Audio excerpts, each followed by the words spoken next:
In the past, I've done a couple projects together with Alpha Model to show you guys what their kits are actually like to be built. Now, there are a few more on the horizon, first of which is the Mclaren 720S. So as always, let's have a look at the box and the general contents and then go into a bit more detail further on in the video.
So when you're looking at the total part count of this kit, it is not as high as your standard plastic injection molded kit.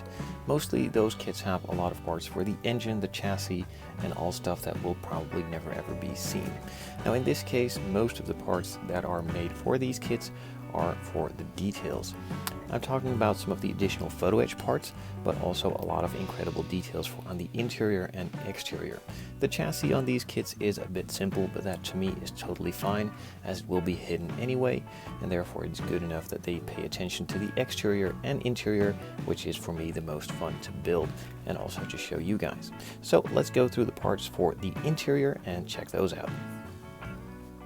So for the interior, you get a whole lot of resin molded parts and also a small part of some photo etch sheet with some of the speaker grills and mesh. There is also a bigger sheet with more details, but that will come later.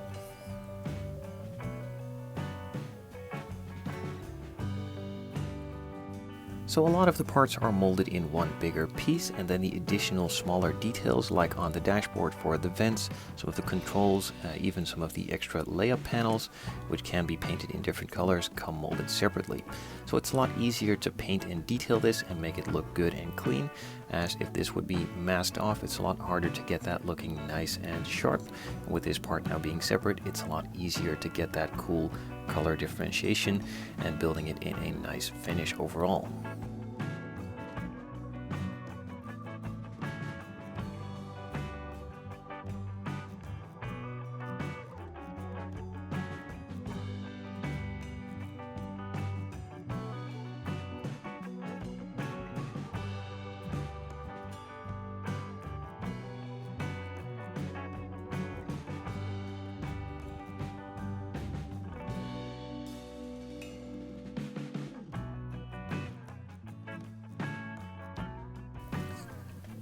So for instance, this is a sprue with a lot of these parts that I just mentioned.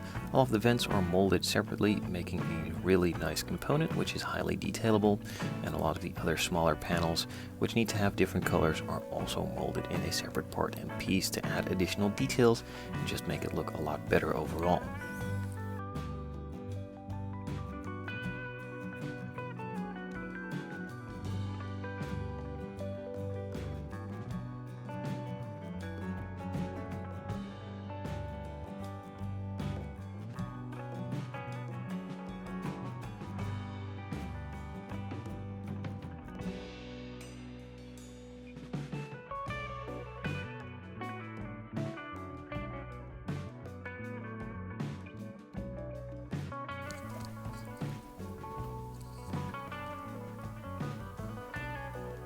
So the amount of detail that they've gone through is really nicely shown in this center console piece.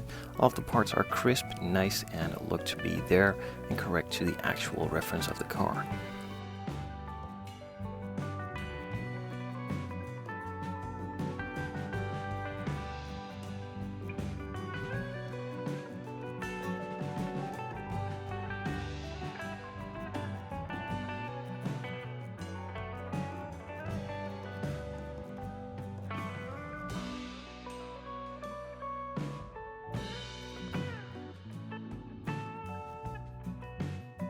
If that first small sheet of photo etch wasn't enough for the additional details on the interior, then this second one must please the eyes. There are a lot more small buttons, even the pedals, and some other details from all around to be added here. And of course it also has some of the mesh exterior trim and molding for on the exterior, and also a nice set of brake discs.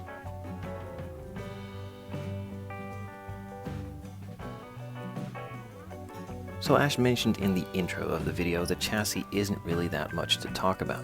It does have some nice wheels for front and rear, which are different widths, and I'm pretty sure also a different diameter. The tires are nice and cleanly molded in some black rubber, and overall just look really good.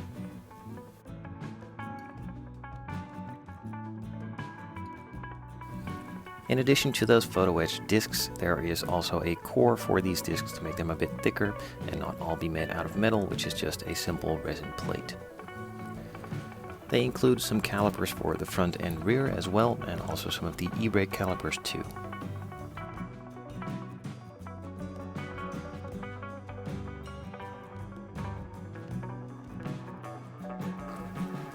The wheels are mounted in the same way they have been with all of their kits, just a simple block, a screw to go through them, and just glue it all together, with some also pre-positioned points for the calipers to glue in as well. The main chassis piece is molded in one big flat piece. It does have some detail underneath, but not that much to mention, and also a small point of the rear splitter, which is nice and flat, has some of these uprights as well, and is a good piece to be fully carbon fiber decaled out. So on that main big sheet of photo etch, there were a lot of the exterior vents as well, and then there are even a couple more to be added to it. Now the fun thing is that this needs to be bent in a pretty complicated shape, and they even added a mold system to do that in the kit as well. So we have one half of the mold, which is the one side, and of course then there is the other side as well. You put these two together with the photo etch piece in between, and then just press them tightly, and it should form the part nicely.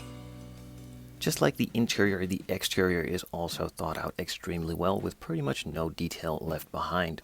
All of the parts that needed to either be a different color or were too complicated to be put together in one are molded separately and nicely at that.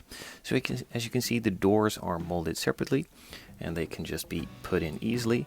But the reason this is done, of course, is because of all of the sharp angles and holes behind the door.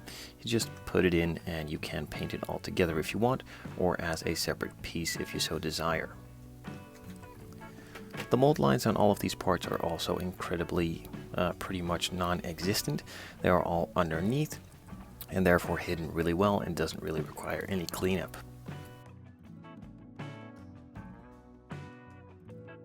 When looking at the additional details on the body, like all of the panel lines, they are nice and deep already, don't really need that much attention, but it is always nice to go over them quickly just to make them a bit deeper or fix them up here and there if necessary.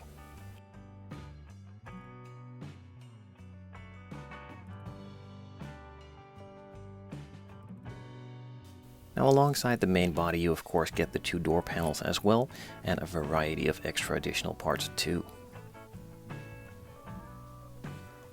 A lot of the vents and scoops also come molded separately, and in this case I'm going to apply a lot of carbon fiber, so that's a real good thing on this kit, as it's nice to have them as a separate piece instead of molded into the body, which makes it a lot easier to cover them in carbon and also paint them in a different color for the base underneath the carbon.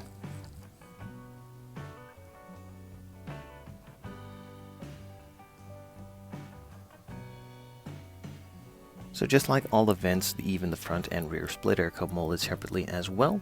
It's a pretty complicated shape, but I think it can be done in carbon fiber and made to look nicely. Same goes for the rear diffuser too. A lot of complicated angles here and there, but it should be doable. Now the fun thing about this kit is that it of course also has a spoiler, which is molded separately, so you can decide if you want to have it raised or lowered in the position on the stamped model. To complement the interior and exterior even further, there are also a couple sheets of decals with additional details. On this one you have a couple of the logos and emblems for on the calipers, for on the wheels, and also a couple more of the instrument buttons and clusters for on the interior. You also get a set of spare ones, not really sure why, but it's also always good to have. And then there are some metal transfers as well for additional detailing with chrome parts. And of course, finally, the clear parts. These can't really be left out.